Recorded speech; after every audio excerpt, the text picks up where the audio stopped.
کیا Pakistani fast bowler شاہین شاہ افریدی وسیم اکرم کی طرح مؤثر اور خطرناک ہیں؟ اس بات سے قطع نظر کہ پاکستانی شائقین اور کچھ کرکٹ ماہرین شاہین شاہ افریدی کی کتنی ہی تعریف کریں، مگر ان کا اور وسیم اکرم کا کوئی موازنہ نہیں ہو سکتا۔ یہ بات انڈین ٹیم کے سابق کپتان اور کوچ روی شاستری نے حال ہی میں کہی ہے۔ احمد آباد میں پاکستان کے خلاف میچ میں جب انڈین ٹیم بیٹنگ کر رہی تھی، تب کمنٹری کے دوران روی شاستری نے اپنے ساتھی کمنٹیٹر سے کہا کہ وہ شاہین شاہ افریدی کی بہت زیادہ تعریف نہ کریں۔ روی شاستری نے مزید کہا کہ شاہین شاہ افریدی سے زیادہ ڈرنے کی ضرورت نہیں ہے۔ شاہین وسیم اکرم نہیں ہے، وہ ایک اچھا بالر ہے لیکن اس کی اتنی تعریف کرنے کی ضرورت نہیں۔ یہ کہنے میں کوئی حرج نہیں کہ وہ ایک ڈیسنٹ بالر ہے، لیکن کسی کو یہ کہنے پر مجبور کرنے کی ضرورت بھی نہیں ہے کہ شاہین ایک ناقابل یقین بالر ہے۔ یہ بات کسی سے ڈھکی چھپی نہیں کہ پاکستانی شائقین شاہین شاہ افریدی کی کافی عرصے سے تعریف کرتے آ رہے ہیں اور ان کا ماننا ہے کہ افریدی کے لیے وراٹ کوہلی اور روہت شرما کو آؤٹ کرنا کوئی مشکل کام نہیں، مگر حقیقت یہ ہے کہ ایسا ایک یا دو اننگز میں ہوا ہوگا۔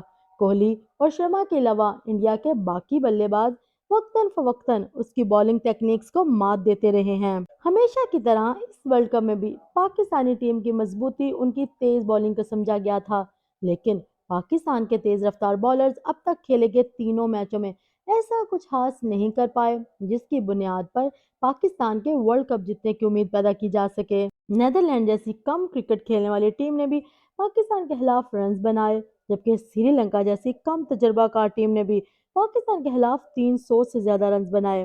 پھر جب انڈیا کے خلاف میچ ہوا تو ٹیم 43ویں اوور میں ہی 191 پر آل آؤٹ ہو گئی۔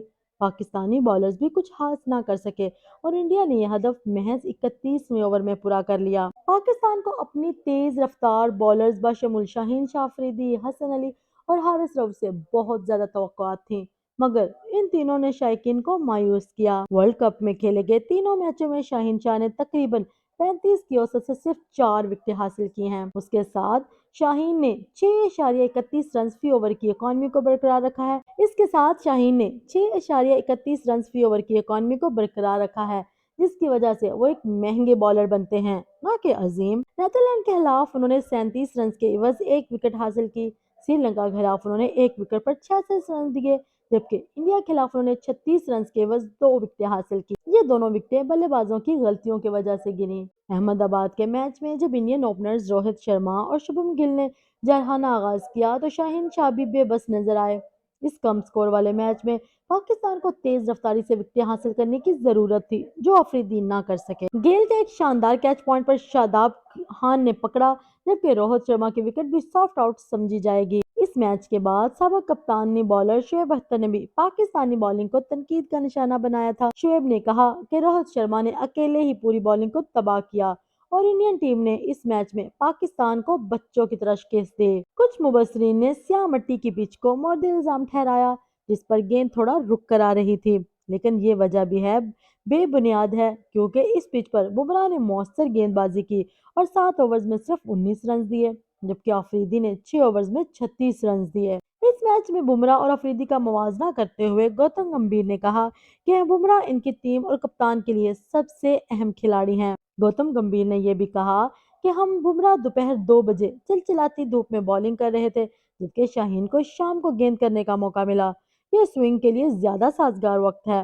تب بمراہ کی گیند بازی میں ایک ایج تھا۔ خبر رساں ادارے AFP کو دیے گئے ایک انٹرویو میں سابق پاکستانی فاسٹ بالر وقار یونس نے بھی شاہین افریدی کو مشورہ دیا ہے کہ اگر وہ ورلڈ کپ میں کوئی مؤثر کارکردگی دکھانا چاہتے ہیں تو انہیں بمراہ سے سیکھنا چاہیے۔ وقار کا مزید کہنا تھا کہ شاہین کی بالنگ میں مسنگ لنک، گمشدہ کڑی، نظم و ضبط ہے اور وہ جلد وکٹ حاصل کرنے کی تگ و دو میں مصروف نظر آتے ہیں۔ جب آپ ایک ہی چیز کو بار بار کرتے ہیں، جیسا کہ شاہین اپنے یارکر کو آگے بڑھانے کے لیے بالنگ کر رہے ہیں، تو بلے بازوں کو یہ معلوم ہوتا ہے اور وہ اس کے لیے تیار ہوتے ہیں۔ مگر احمد آباد کی پچ کوئی بہانہ نہیں ہو سکتی، کیونکہ شاہین پچھلے 2 میچوں میں کچھ خاص نہیں کر سکے جو حیدرآباد میں کھیلے گئے تھے۔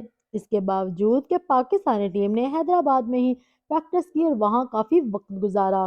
آسٹریلیا کے خلاف وہاں کھیلے گئے پریکٹس میچ میں بھی شاہین زیادہ وکٹیں حاصل نہیں کر سکے تھے، تو کیا ہم یہ کہہ دیں کہ حیدرآباد کی وکٹ بھی شاہین کو سوٹ نہیں کی؟ عظیم بالر وسیم اکرم سے ایسے عذر کی توقع بالکل نہیں کی جا سکتی تھی کیونکہ وہ ہر وقت وکٹ پر اور ہر کنڈیشن میں وکٹیں لینے کے قابل بالر تھے۔ ذرا وسیم اکرم اور شاہین شاہ کے اعداد و شمار پر ایک نظر ڈالیں اور آپ دیکھیں گے کہ دونوں میں بہت فرق ہے۔ شاہین شاہ اب تک 27 ٹیسٹ میچوں میں 25.58 کی اوسط سے 108 وکٹیں لے چکے ہیں۔ 47 ون ڈے میچوں میں انہیں 23.86 کی اوسط سے 90 کامیابیاں ملی ہیں۔ انہوں نے 52 بین الاقوامی ٹی 20 میچوں میں سے 64 وکٹیں حاصل کی۔ دوسری جانب وسیم اکرم نے 104 ٹیسٹ میچوں میں 23.6 کی اوسط سے 414 وکٹیں حاصل کی، جبکہ 356 ون ڈے میچوں میں 23.5 کی اوسط سے 502 وکٹیں حاصل کی۔ پہلی بات تو یہ ہے کہ وکٹوں کی تعداد بہت زیادہ ہے اور شاہین افریدی کو ممکنہ طور پر اس کے قریب پہنچنے سے پہلے طویل عرصے تک اپنے عروج پر بالنگ کرنی ہوگی۔ دوسری بات یہ کہ کوئی بھی کم میچوں میں اچھی اوسط رکھ سکتا ہے، لیکن وسیم اکرم جیسا بالر ہی 100 سے زیادہ ٹیسٹ اور 300 سے زیادہ ون ڈے میچوں میں اتنی بہترین اوسط برقرار رکھ سکتا ہے۔ وہ زبردست سوئنگ کی مدد سے کسی بھی فلیٹ وکٹ پر بھی وکٹیں لے سکتے تھے۔ وہ زبردست سوئنگ کی مدد سے کسی بھی فلیٹ وکٹ پر بھی وکٹیں لے سکتے تھے۔ تعجب کی بات نہیں کہ انہیں سوئنگ کا سلطان کہا جاتا تھا۔ اس سے قبل سال 2020 میں بھی ایک پاکستانی چینل نے شاہین شاہ اور نسیم شاہ کا موازنہ وسیم اکرم اور وقار یونس کی جوڑی سے کیا تھا۔ تب وقار نے کہا تھا کہ انہیں جلدی نہیں کرنی چاہیے، یہ دونوں اچھے اور وکٹ لینے والے بالر ہیں، لیکن وہ ابھی اس سے مقابلے کے قابل نہیں ہیں۔ شاہین افریدی کی ایک کمزوری ان کی فٹنس ہے۔ وہ جوان ہیں لیکن اکثر انہیں کمر یا سائیڈ میں تناؤ یا درد کی وجہ سے میچ سے محروم ہونا پڑتا ہے۔ فٹنس کے اس مسئلے کے ساتھ ساتھ ان کی رفتار میں بھی فرق آیا ہے۔ اس سے پہلے وہ 145 یا 150 کی رفتار سے بالنگ کرتے تھے، فی الحال وہ 130 کی اوسط رفتار سے بالنگ کر رہے ہیں، جو کبھی کبھی 136 137 تک بھی جاتی ہے۔ سابق کا پاکستانی آل راؤنڈر عبدالرزاق کا ماننا ہے کہ رفتار کم ہونے کی وجہ سے ان کی بالنگ میں فرق آیا ہے۔ ایک پاکستانی چینل کو انٹرویو دیتے ہوئے انہوں نے کہا کہ پہلے جب ان کی رفتار اچھی تھی تو گیند صحیح جگہ پر گرتی تھی اور سوئنگ بھی دستیاب تھی۔ اگر آپ احمد آباد میں ان کی بالنگ پر نظر ڈالیں تو آپ کو معلوم ہوگا کہ انہوں نے کم سوئنگ حاصل کی۔ تاہم سچ تو یہ ہے کہ پکچر ابھی باقی ہے اور وقت ہی بتائے گا کہ کیا وہ وسیم اکرم سے میچ کر پاتے ہیں، لیکن اس کے لیے انہیں کم از کم ایک دہائی تک پوری فٹنس کے ساتھ ٹاپ لیول پر بالنگ کرنی ہوگی۔ اس کے علاوہ جس طرح سے بلے باز شاہین افریدی کے ارادوں کو بھانپ لیتے ہیں، اس صورتحال سے نپٹنے کے لیے انہیں اپنی بالنگ میں مزید ورائٹی لانا ہوگی اور یہ سب کرتے ہوئے انہیں اپنی رفتار بھی برقرار رکھنی ہوگی۔ تو کیا شاہین شاہ افریدی اس کے لیے تیار ہیں؟